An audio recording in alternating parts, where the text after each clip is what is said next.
This episode is brought to you by Audi. The road is calling.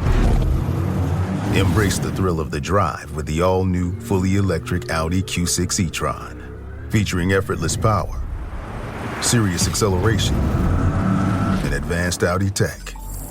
It's not just a new EV. It's a new way to experience driving. The all-new, fully electric Audi Q6 e-tron is here. The next chapter of Audi starts now.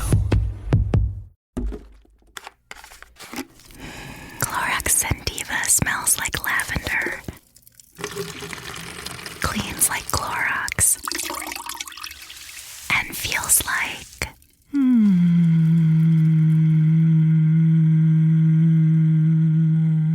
All right, that could go on for a while. Experience the long-lasting freshness of Clorox Scentiva. Now available in Clorox Scentiva Lavender Scented Bleach. Use as directed.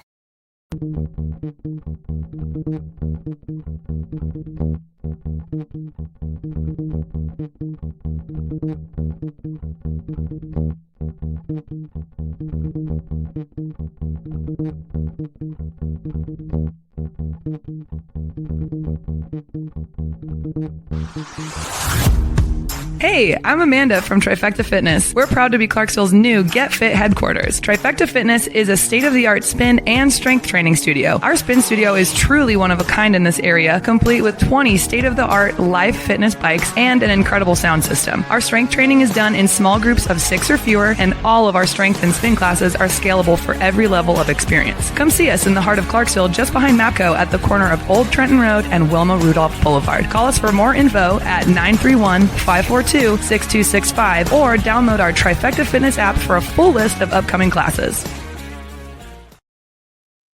And now check out our man Theory as he has his debut promo for his new music coming out. So check him out and give him a little support on his channel. It's Theory. TH30RY. I'ma keep rocking, the problems are solved. Yeah, I'ma keep rocking while filling my body up with these toxins. Eyes on the prize, homie, I'm locked in. Motherfucker, plan B, ain't no other option. This been the plan and I won't ever stop it. Gotta get it by any means. I can't chill, I'm too focused on getting green. Stuff my pockets with so much it split the seams. Now it's reality, no longer a dream. And fuck all that fantasy shit, I got tired of counting up sheep. Now I'm counting money, y'all won't think it's funny when y'all see me buy a new house on the beach. Retire my mother and father, leave millions for both of my daughters for when I'm deceased. My brother sell drugs, he risking his freedom. My goal is to get his ass off of the streets. Yeah, you don't know what I've been through to get me to where I'm at. Shit, I still got a long way to go, but I promise myself I keep grinding and never look back. My counterattack to battle anxiety, I just need rap, I don't need notoriety. I need to feel all the music inside of me so I can bring it to life. It's a high to me, damn.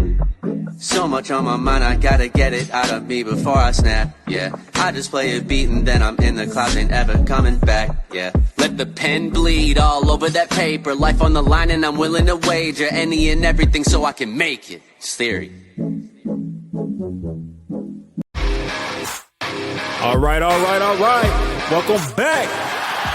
MisFitNation. MisFitNation. The MisFitNation show. We are a show founded by a veteran and hosted by 2 veterans and a military spouse. Our mission is to get people to tell their stories to the world. If you're an author, share your tips with the Misfit Nation. If you're a musician or an actor, our audience needs to know how they too can get into the business. Coaches, we love our coaches. Come on and share your tips with the Misfit Nation to help them become better versions of themselves. If you are a corporate leader or an entrepreneur, come on and show how you did it and how hard you have fought for success. If you are a veteran, first responder, or Gold Star family, we would love to have you come on and share your story with the Misfit Nation. We always have time for you. If you're feeling down, alone, or starting to see the darkness, Stop. Think about those who are around you. You are not alone. You will be missed. If you feel like your problems will be a burden to those in your inner circle or feel embarrassed, dial 988. If you are a veteran, take option 1. We need you to keep pushing forward. Don't make a permanent solution to a temporary problem. If you are a new listener, welcome to the Misfit Nation show. Be sure to subscribe to our show on your favorite podcast app.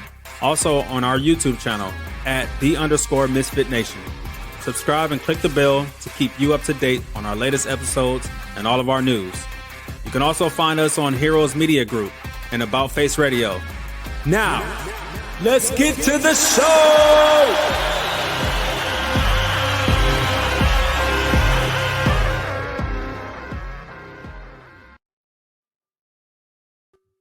All right. Welcome back to the MisFitNation show. It's your Sunday after dinner edition with me, yours truly, Rich LaMonica, your host with the mostest.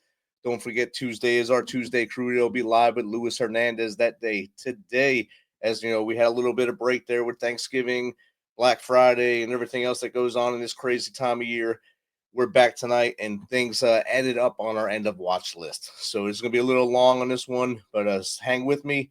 There's a lot of names to read, and it's a solemn time. First off, we have Deputy Constable Catherine Hudson, Harris County Constable's Office, Precinct 5, Texas, end of watch November 22nd, 2024. Deputy Sheriff Ignacio Dan Diaz, Palm Beach County Sheriff's Florida Office, Florida, and the watch Thursday, November 25th, 2024. He was the third of those motorcycle cops that were run down on the highway there in Florida. Police Officer Cooper Dawson, Greenville Police Department, Texas, and the watch Monday, November 25th, 2024. Assistant Special Agent in Charge Joseph Love, United States Department of Homeland Security, Immigration and Customs Enforcement, Homeland Security Investigations, U.S. Government. We got this phoned into us. End to watch Saturday, October 19th, 2024. Police Officer Jesse Branch, Red Lake Nation Police Department, Tribal Police. End of watch Wednesday, November 27th, 2024. And Detective Alan Reddins, Oak Park Police Department, Illinois. End of watch Friday, November 29th, 2024. Let's keep these officers, their friends, their families, and those who they are close with in your thoughts and prayers as they go through a tough time. We never want to announce that many at one time, nor do we want to announce any one at one time. So let's keep them in your thoughts and prayers as they go through this tough time in their period of life right now. So tonight, we have an awesome guest.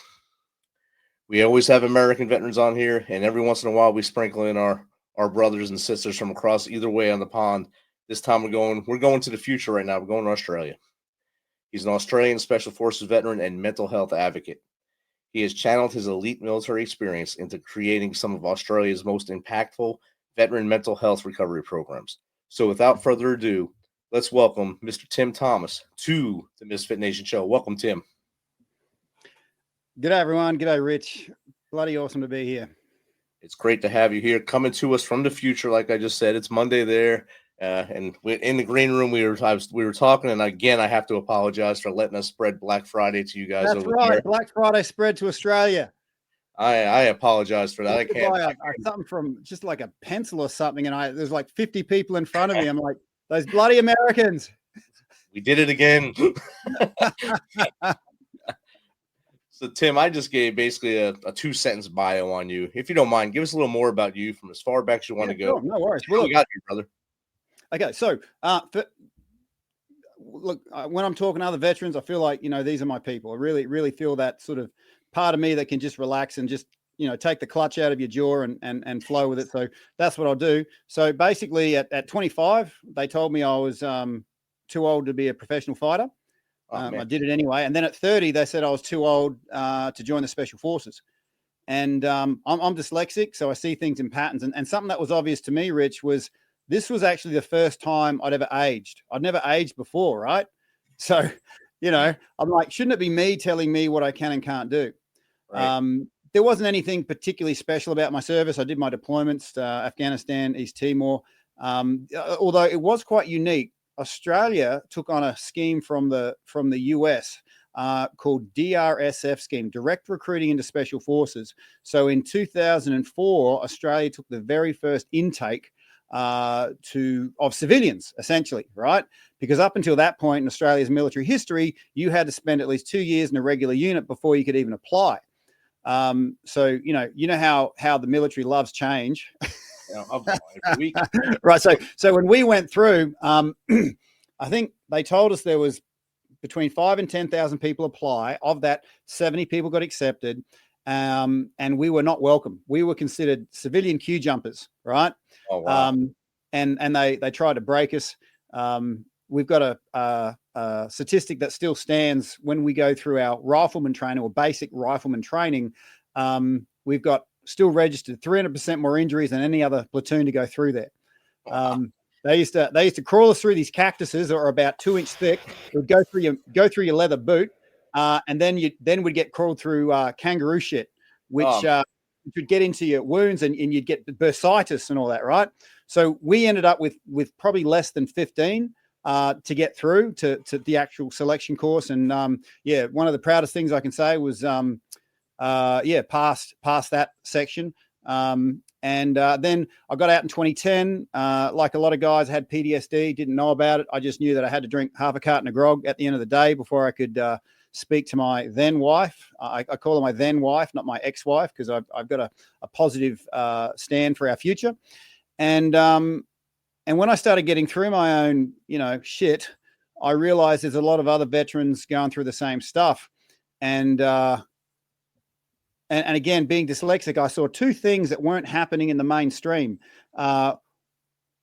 One is that I had this lifetime goal. I had no qualifications, zero qualifications other than lived experience. I had a lifetime goal of saving 40 veteran lives from suicide, because that's how many we've lost to bullets and bombs. And the Australian forces have lost to bullets and bombs in Afghanistan, 40. But we've lost, 30, 40 times that amount to suicide.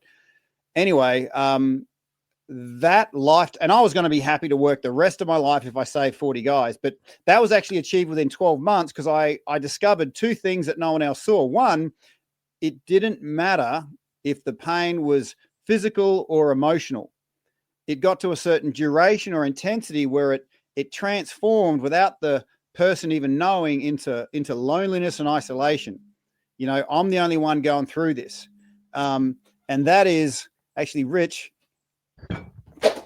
in Australia, it's 11:11 right now. And every day at 11:11, I promise my son that I send him a little message, just telling him I'm thinking of him.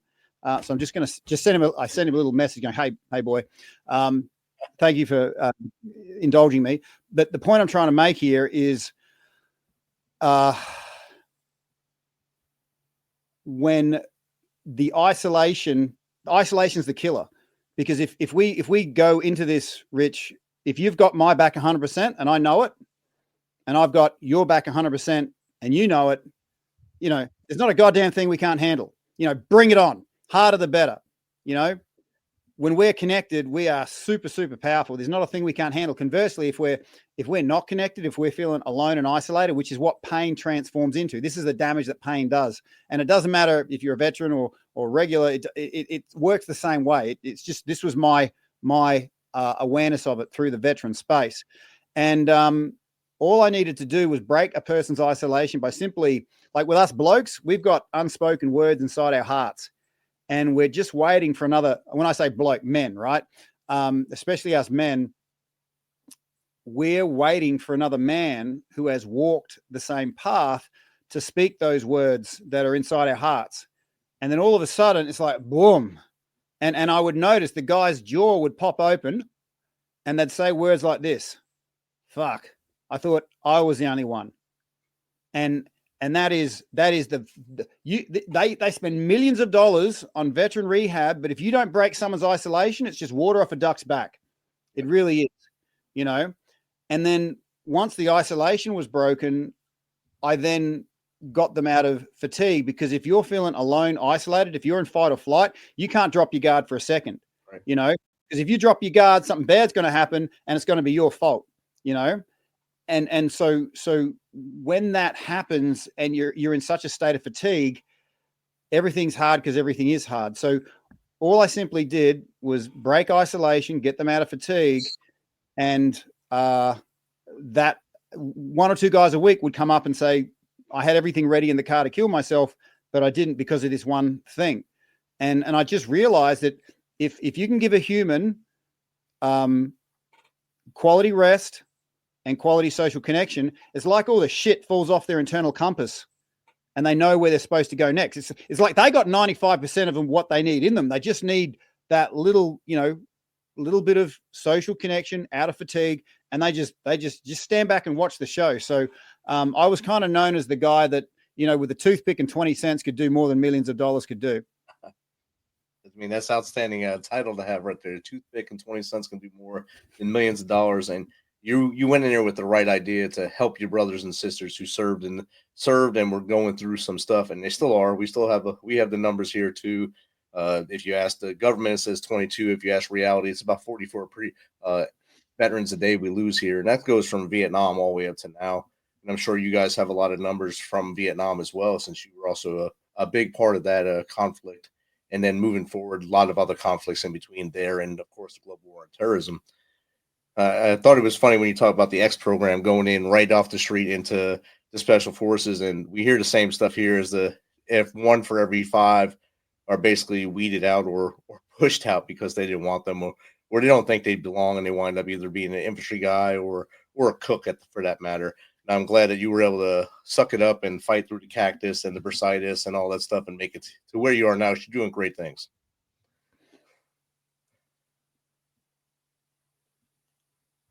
So is there anything you want to ask me, Rich? Anything at all? Well, okay. Now, the question I always like to ask is, what do you think the best thing the audience could get from our interaction? You tell me, because, you don't have to give me orders. You give me your intention and I'll stack myself up against that intention.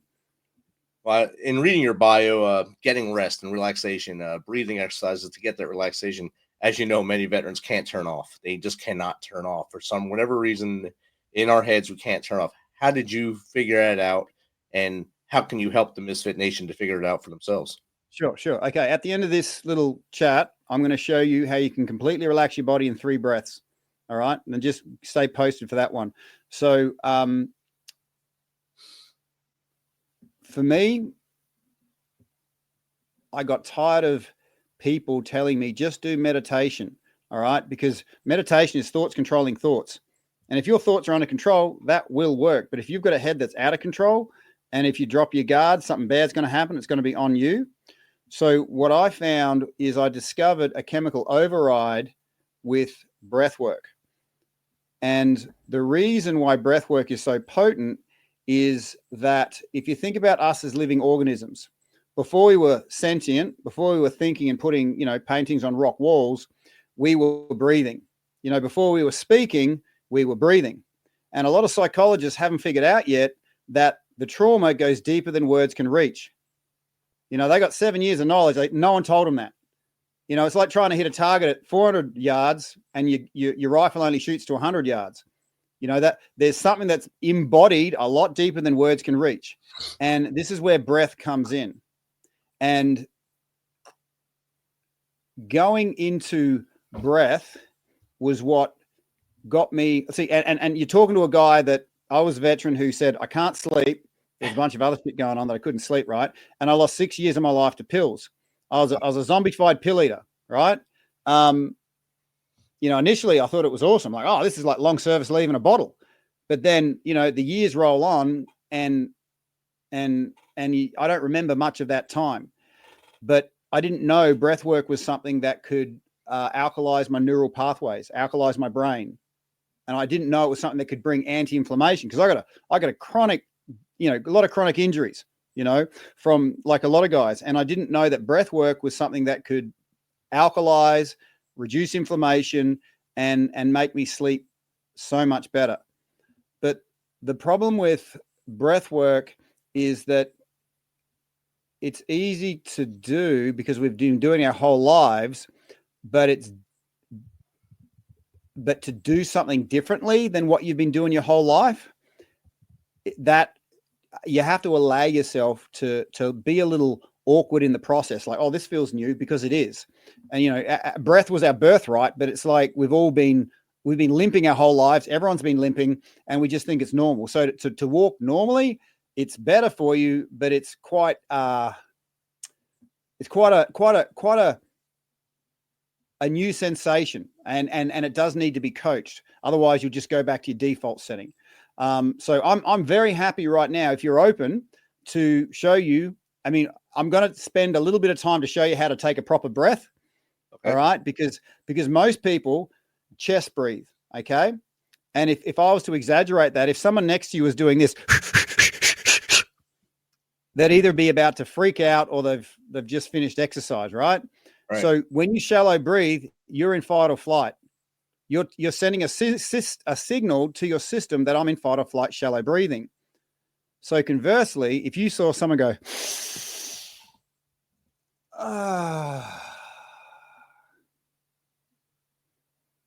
very different signal being sent.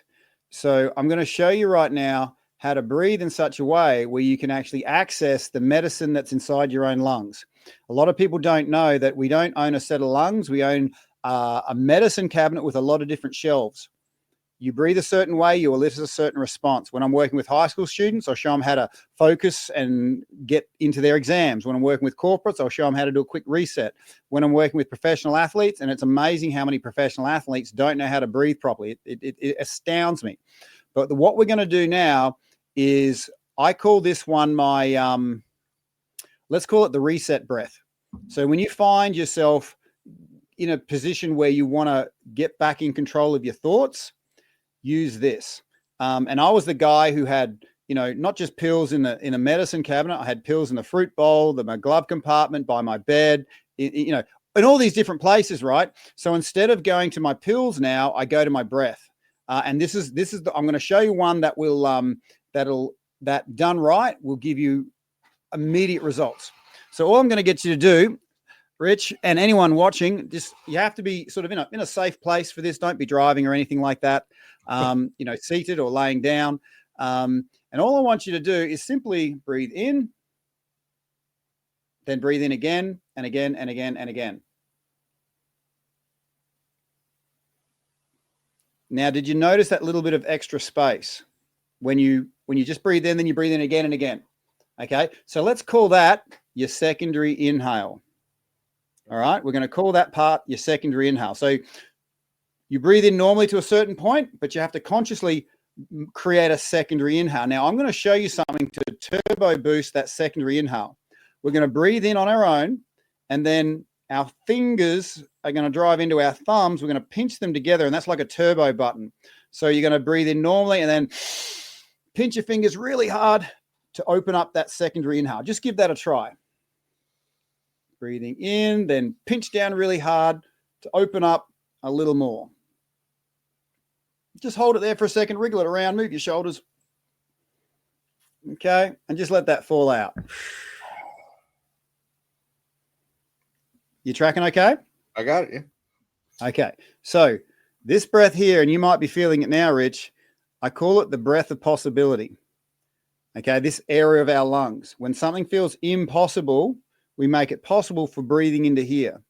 Now, I'm going to juice that up even more because we're going to think of our chin and our fingers like a triangle. I call this the power triangle. And when we breathe in normally, when we come to the secondary inhale, that breath of possibility, we want to squeeze our fingers, raise our chin, and open up. Okay, so give that a try. Breathe in normally, then hit your power button, raise your chin up, in, hold it, move your shoulders, wriggle your shoulders, feel like you're stretching out that possibility in your upper chest. And then when you're ready, just let it out with a ah. Nice. Nice first effort. I'm standing though. I don't want to fall out. So. Yeah, well, and actually, this next one may, because we're only halfway through the breath right now. Is there a chance that you could be seated for this?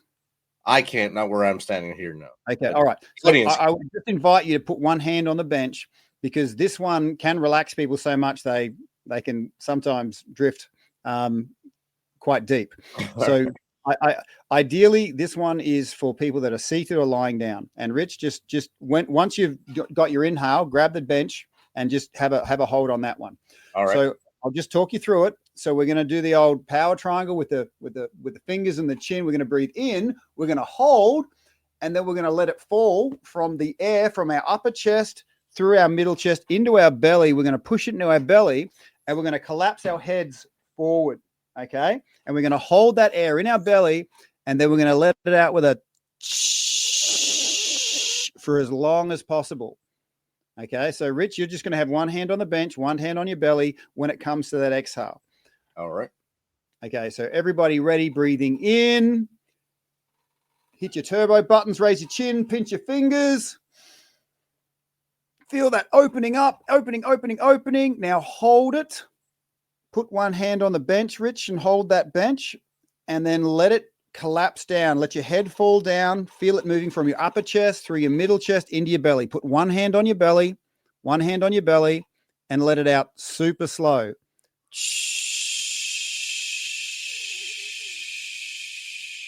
Feel everything relaxing. It's just like a cascade of good feelings flowing from your head, down your shoulders, down your spine. Feel loosened up now. Okay, and that was just one breath. That was a little toe in the ocean of what's possible here. Okay. So I won't do it with you now, but if you can imagine, I mean, if we got time afterwards, I'll do it with you. But imagine 3 of those. And that little pinch, I call it my, quick draw, my pistol breathing. I just draw it out when I need it. So that is I weaponize my breath to get back in. I want to be a sovereign person, because if I'm worried about everything outside of me, I'm not sovereign. Okay. Breath restores sovereignty to underneath my own skin. And so whenever I feel myself focusing outside of my own breath, squeeze that deep breath in, push it down low, let it out slow, and just notice how you negotiate with the outside world from a position of strength. Definitely. And the audience already saying, now I can better deal with supply work at home, at work. So just basically 3 exercises you just taught him here, or 3 levels of one exercise, really. And he's already ready to do more supply work. So that's good. He has about 40 more items to turn in. So he's doing real good stuff. Oh, you're getting a chat already, are you? Yeah. Oh yeah, definitely. Okay. Well, and like I said, you guys have just dipped the toe. If Rich and I want to do another show where we specialize or do something where people can add value, more than happy to do that. But there is a whole world. And the thing is, you don't hear about this stuff because no one's making money from it. Okay. Right. And because I lost 6 years of my life to pills, when I said I couldn't sleep, I didn't know about breath. It's my mission now to share this gift with everybody, because I can't do what you do, Rich, or your audience. But if I can help them sleep better, if I can help them stay sovereign underneath their own skin, they're going to function, in such a better way. Definitely. And I think it helped me relax just standing here in the studio at my stand-up desk, where good thing you said, hold on to something, because I started to get real relaxed there. I had to actually start to look up before I was done with my breath. But I'm sure if I'm sitting down and doing this, it would just release a lot of the excess tension that you don't even really know you have. And as you breathe it out, it blows it away. We think tension is normal. And the thing about veterans is we tend to we get so connected to an external threat that we disconnect from our own body. And our body can be in a state of fuck up like you wouldn't believe, but we're so focused on the external threat that this is a secondary thing. So breath brings you back to the body. And what I noticed, especially working with veterans, is if we do this right, and they start reconnecting to their own body, and their body starts talking to them, the body goes, hey, guess what? We're really tired, and then they actually sleep. They actually reconnect to their body. So that's the magic of breath work done properly. But the warning with all this is that stress, if you think of your mind like a garden, whatever you water grows. And for years, I watered the weeds of stress, and they grew. And they grow to a certain point where eyeballs pop out of them and they become sentient. Yeah. Okay. And they go, well, I know what's going to feed me, and I know what's going to starve me. So I'm going to make this meat bag underneath me do the things that feed me and not do the things that don't feed me. Because when I was in the shit and I really needed to breathe, it was like I couldn't, because the stress weeds had me so bound up. And I literally one night had to look at my thumb and go, Tim, take one fucking breath. And I stabbed it in my chest as hard as I could. And I took, it was like the first breath of my life. And okay, this is working. 2 breaths, 2 fingers, 3 fingers, another again. This is working, 5 fingers. And I got to 10, and somewhere between 15 and 25 breaths, that's when the stress weeds got uprooted, kicked the fuck out. And the rest of my brain was like, thank goodness you got rid of those guys. Because now we are back connected with our bodies, and we can sleep because we're goddamn tired, And if you don't give yourself that peace, I've noticed when all the pills I used to take, my body used to fight them. They would say, no, go to sleep. No, I don't feel safe. So I kind of you'd fight it. It wouldn't give you the quality peace that you were kind of looking for. Only we can give us, that peace. Right. We got a question in the chat now from let's see if I can read this. From @can2climb. Would this work for climbers on expeditions?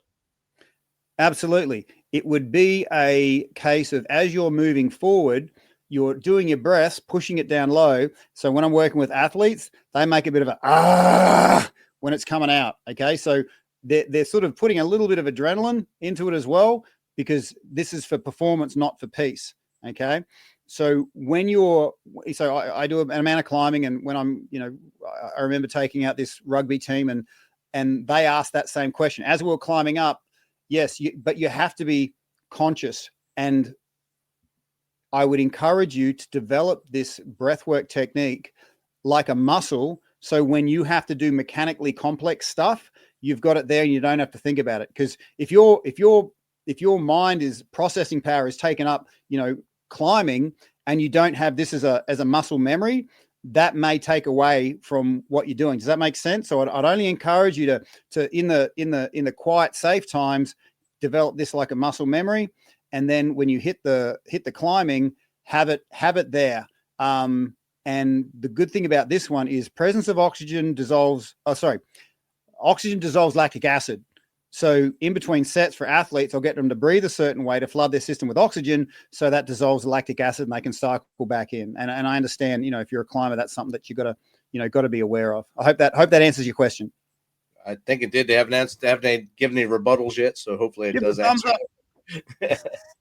We got another one from @SalTheMan. He asks, or she asks, as this does relax you, and it just did me, does it help me to sleep as well? Absolutely. So if you look behind me here, Breathwork in Bed, that's my company. Okay. It's all about going to sleep with peace and waking up with power. And going to the breath to send you to sleep is very different to the breath to wake you up. And because breathing is both conscious and unconscious, we do need to be coached. Otherwise, if I just start breathing, I'll kind of lose myself. But if you have this recording going, breathe like this, breathe like that, and that will then create that chemical state, that chemical override, that deep ancient wiring overrides everything. So absolutely yes. And even if you get to sleep easily, if you're blessed enough to get to sleep easily, presence of oxygen is absence of disease. So giving your body, before your body does its deep clean at night, giving it a big oxygen boost before you go to sleep, really, really good. My pain scales were always so much lower going to sleep when my body was oxygenated. So sleep, abso-freaking-lutely. And this is, if I had one gift to give to somebody, it would be improving their sleep. We used to target the enemy's sleep in Afghanistan, because if you could take it out for 3 nights, it would fuck them up better than a bullet, and you become highly susceptible to bullshit, and so if you can get out of a fatigue, then you start seeing things as they are. Like that thing on the news that might bother you if you're in a state of fatigue, then it's like, that's just someone else's problem. When you've got that sovereignty over your skin, over your ears, over your eyes. But again, in a state of fatigue, you end up just getting sucked into that. So I really encourage that for sleep. Again, I can't do what you do. I didn't quite catch your name, but if that breath can help you sleep better, then absolutely awesome. There's Sal the Man. I think he's appreciative of his too. I got a thumbs up from him on Twitter, so I think that's good. A good answer for him. You weaponize sleep in Special Forces. You just talked about that, how to use it not just for you, but against the enemy, to keep them up as many nights as possible in a row before launching whatever mission you're on. Is there a way? Go ahead. Well, I'm just saying there's 2 completely different types of people in this world, Rich, and they're both you and they're both me. There's the you and me with a poor night's sleep, and I'm a cranky mofo. On a good day, that might mean an extra coffee, an extra beer, and I'm human. If I don't give myself energy, I look for it outside myself. I'll take it from others. I'll become the a-hole, But if I'm well rested, negotiating from a position of strength, then I usually win. And it's funny how powerful connections inside of you help you double the energy you've got when you can connect powerfully outside of ourselves. So, how I said, like, as humans, if we're connected to each other, powerful things happen. It's only when we're disconnected that stuff gets hard, because it is hard when we're disconnected. So I always encourage people connecting to your breath, connecting to yourself. And then I'm a big advocate for generosity.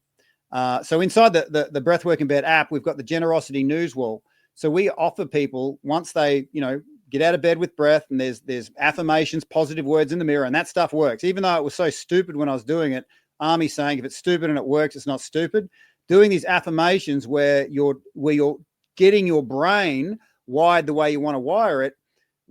If you want to double the energy and connection you're feeling, do a small act of generosity to somebody else. It could be just letting someone in traffic, could be listening more than talking. It could be buying someone a cup of coffee, and you'll be surprised. Like, think of your energy like money. How you invest, it's how you get it back. All right. And generosity invested from your abundance is a massive return on investment. And that's quite a thing. Giving of your abundance, not giving of yourself. So I don't give of myself anymore. I give of my abundance, because I noticed if I was just adequate and I was generous because I thought it was the right thing to do, there was a part of me that says, look, I've given you 10%. I'm down to 90%. You better do something with that. But if I, connect powerfully, create an abundance, if I create 500% of what I need, then I can pay forward 20% a day, and they can love it, hate it, tell me to F off. It doesn't matter. I'm in touch with something so much greater than what can be taken. And that's quite a statement, saying that you're in touch with something so much greater than what can be taken from you. Because, we've all been taken from, we've all been hurt. But to me, it's a bit like, if I had 50 cents and someone took 25, I would want to get that back, because that's a massive withdrawal. But if I was an energetic millionaire and someone took 25 cents, I'm like, I'm not going to chase that. I'm going to make another $1 million tomorrow. That's how I'm going to, live. So breathwork gives you the chance to set your night up powerfully, set your day up powerfully, and allow you to recenter. If you just took from this interview that little, turbo boost, your breath, just integrate that and have that as you go to it, and watch the shift that happens when you get your center back. Cool. I think that was awesome right there.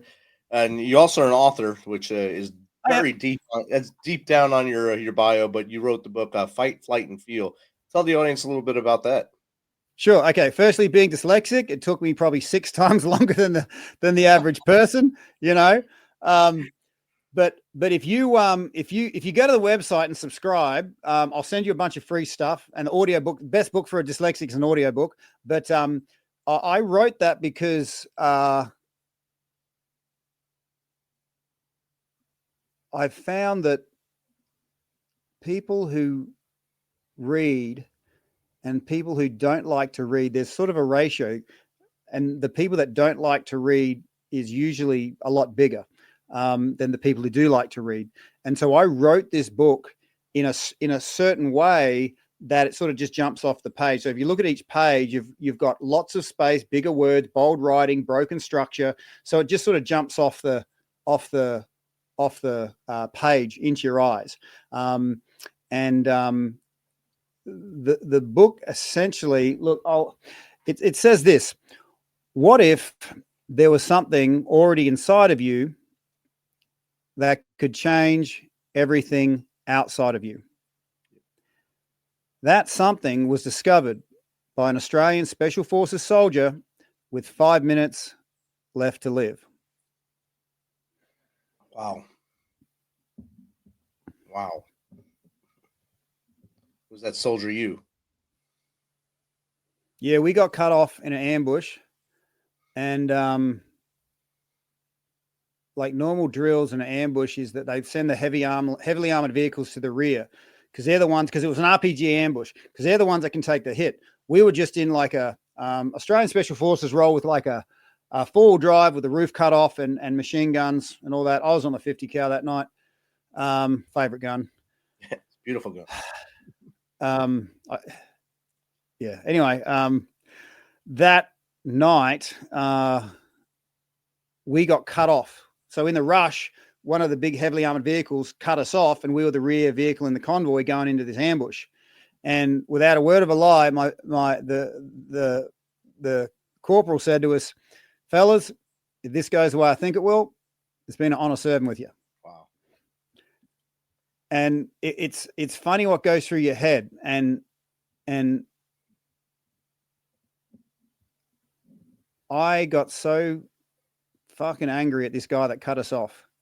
Because in my mind, he's just trying to save his own ass.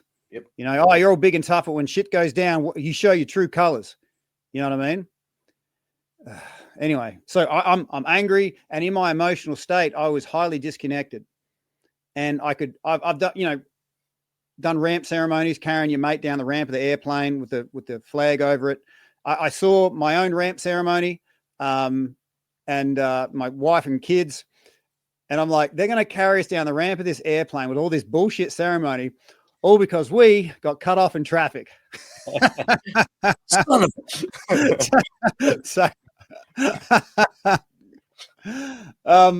but what happened? I was in a state of disconnect because I got so emotional. My breath was like, right. I was telling my system that I'm in fight or flight. Everything was just, I wasn't thinking. But then a question came to me, Rich, and I really want people to get onto this, because this experience wasn't just for me.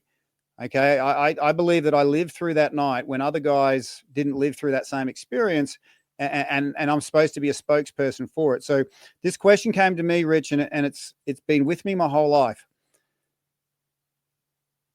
Tim, who do you know who has done this before? And how did they get through it? And I thought, and I'm like, I don't know anyone. And the night got darker. Australia seemed so far away. And I began to feel very alone. But then I started thinking outside my own timeline. I started thinking about the Australian Anzacs. The Anzacs were the ones that went up the beach at Gallipoli. The Turkish defenders were in place. They knew they were coming. It was a bit like a D-Day kind of landing for the Australians. It's very important to Australian military history. And I'm like, yeah, I do know someone, and on a night as dark as this, with an enemy entrenched, and what did they do when everything wasn't working out? They kept moving forward. The outside world could not stop them from seeing the power inside them. And it was like this portal of time opened up. Like most of those Anzacs are dead. That's like 110-ish years ago. Yeah. And a portal in time opened up. And it's like in Australia, we say, lest we forget, the sacrifice. It was like these diggers reached through this portal in time, poked me in the chest and said, lest you forget. Lest you forget the power inside of you. Lest you forget the power of looking after your mates. And no shit, Rich, it was like night turned into day. My whole body felt illuminated. That's amazing. Wow. And then, and so there's some really cool stuff happened after that. But what I sort of came to was, they might find my body in 5 minutes' time. But you know what they're not going to find? Magazines full of bullets. I'm emptying all ammunition on this one. Amen. Amen. And I'm like, you know what? If I live, that's not a bad way to live. Like my magazines contain simple bullets, but my mind, our minds, your and my minds, everyone's listening minds contains ideas, thoughts, and dreams. Wouldn't it be a greater shame to die without those bullets fired? Like, why die with a magazine full of bullets? Fuck that. Right. So I'm like, if I get through this, I'm going to empty a clip, every fucking day. And yeah, that's, and I thought if I survive this, I got to write about it too. So that therein lies the guts of, what the book's about. That's awesome right there. And I know for all the guys and gals who are veterans out there listening, they probably are feeling the chill up their spine as you recalled that situation and how you envisioned the Anzacs, how they did the same thing in their own situations over there against the savages in Afghanistan, Iraq, or parts unknown, other places around the world. Every one of us goes through that little portal in time where that happens during battle, and it's either a split second or it may feel like forever, like you were able to envision your own ramp ceremony and then kind of fade back and say, F that. I'm not going through this. I'm not going out without my boots on and with all my magazines full. I'm going to fire away until everything's done, and I'm going to win. And that's a testament to you right there, as well as your upbringing. Well, I truly hope that I believe these experiences just aren't for one person. I truly hope that it's landed with yourself and everyone listening, and they can now, access something that they possibly couldn't before. That's my genuine, sincere wish. I hope it does too. And we already got a comment from @SkiesAreBlue, I believe it's called here. Let me just make sure I'm doing this right as it pops up. @SkiesAreBlue. Tim, thanks for sharing. It took me back to Kandahar. So obviously another person in the same dirt you were in, went through the same stuff, and you just brought that flashback machine to him. So that's awesome. Thanks, Tim. Gotcha, Skies of Blue. I like that name too, by the way. So do I. Sometimes I read them and I'm thinking, that is this a real name, or are they just making this up to make me happy or whatever, or just make me chuckle when I'm trying to read it. But it's awesome. It's great that they're able to listen and relate to what you're saying, and that's always what we aim to do. If we can reach one person, that's what we're doing today. We saved that one person on this show, and then with your work with the breath work, and of course with your book as well.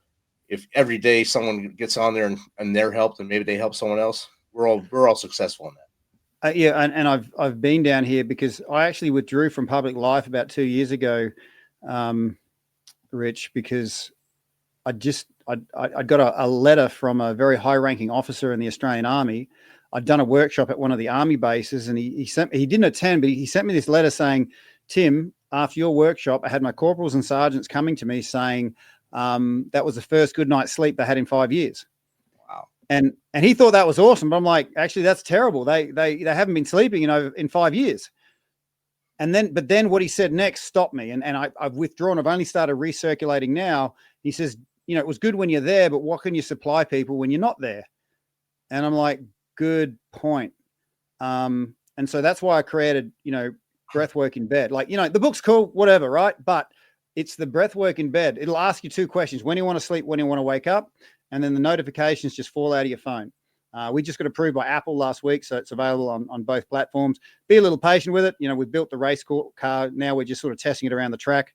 But that is, if you were to take just one thing away, and there's a 28-day free trial on it, so it's not going to cost you anything for the first month, but be sure to just see what your life is like when you get sovereignty over your sleep. Because right now, if the US is anything like Australia, we think having crap sleep is normal. It's like a lot of the consumer products depend on us having crap sleep, so we're suggestible to all the shit that we think we need. So my challenge for everyone here, if you're getting anything from this, and Rich runs a very powerful and positive message here. But for me, I run off 3 Ps: powerful, positive, and permanent. Okay. So 2 years ago, I failed my P test, by the 3rd P was missing. Permanency was missing. So, we can have a good conversation now. You can get something from this, good on you. But what about a week later, a year later? So this is why I made this little thing that you can put on your phone that'll just simply fall out of your phone when you need it. And you can then be given a very easy access to peace and power when you get out of bed. I've just stuck the links in the chat for you, Rich, for both Google and Android. I mean, look, all they need to do is search up breathwork in bed, three words. Think breakfast in bed, but breathwork in bed, and it'll come up. But I'm happy to stick the links in there, and I guess it's comforting for me and it's relaxing for me because I'm not the powerful one here. I'm just the one that introduces people to something that took me, over a decade to connect with, and I want to connect people to that power in far, far less time and get the God-given peace. Like so many veterans I know, they fought for the freedom in this country, but they're not enjoying the freedom. Like right. That is fucking wrong. You know, if we can recycle plastics, we can recycle our veterans. Yes, definitely. Yeah. I like that right there. That analogy: plastics and veterans. And most of us have a lot of stuff in us now that we didn't go to serve within us. It might be plastic, might be titanium, but it's in us. Yeah. We can recycle it and become happier. I guess living life a little better each day by getting just sleep would be a great thing. Yes. Oh yeah. Yeah.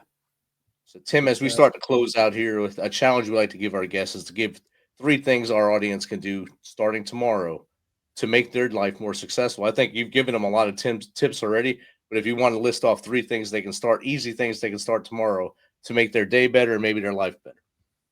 Okay. Know this.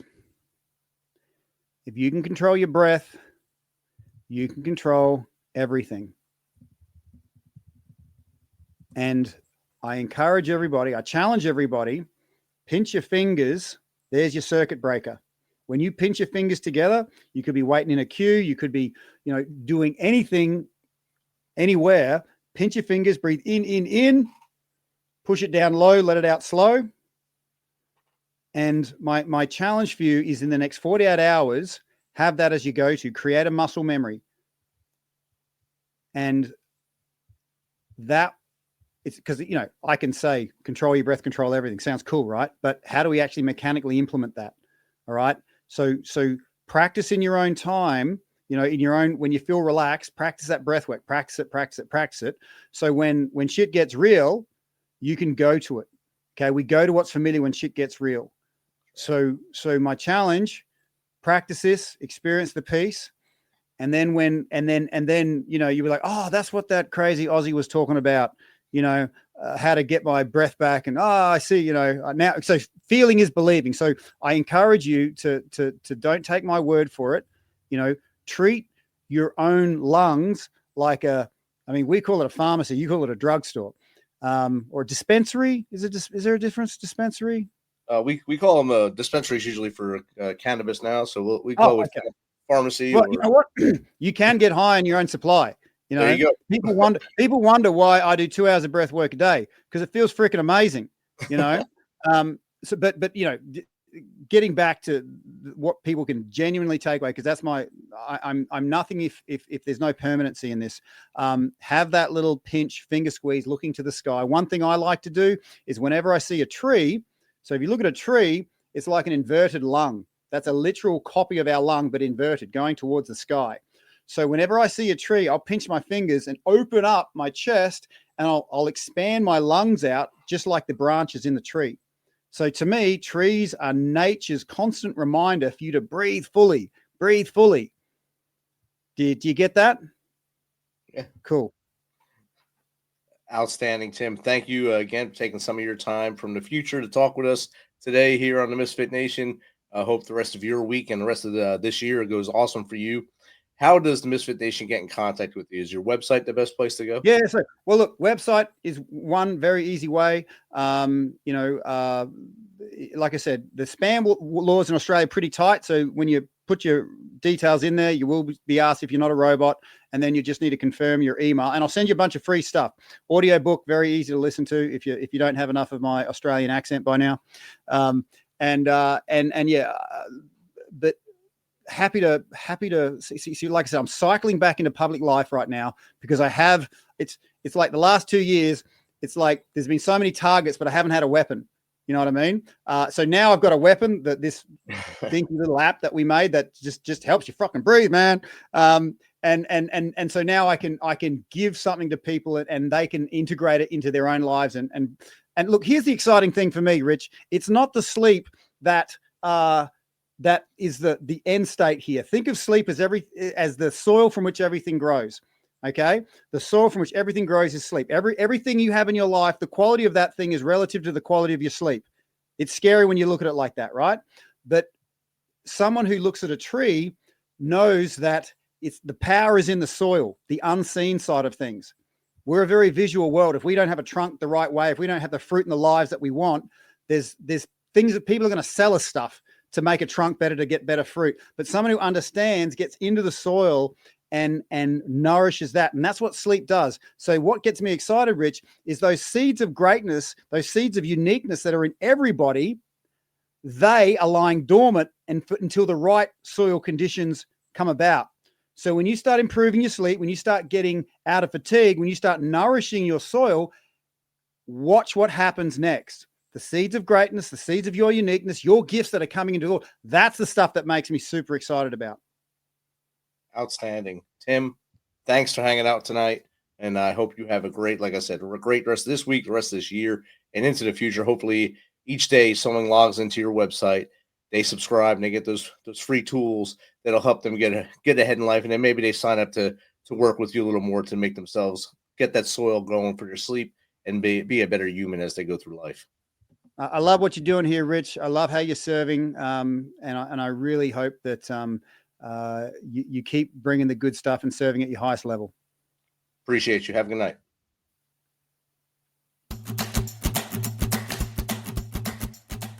This message is from the U.S. Department of Veterans Affairs.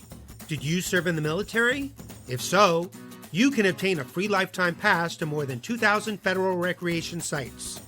These sites are located across more than 400 million acres of public lands, including national parks, wildlife refuges, and forests. The lands host activities to fit any lifestyle: hiking, biking, fishing, camping, and much more. Gold Star families are also eligible for these free lifetime passes.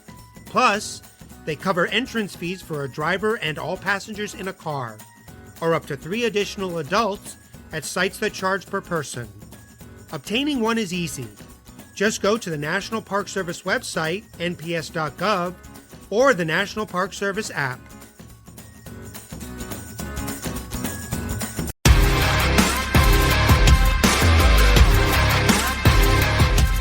Thanks for checking us out and being a part of the Misfit Nation show. Don't forget to visit our website at themisfitnation.com. That's themisfitnation.com. Check out all our past episodes and get some of the great Misfit Nation gear for you and your family. As always, be humble, stay hungry, and keep hustling, because we are Misfit Nation. Misfit Nation.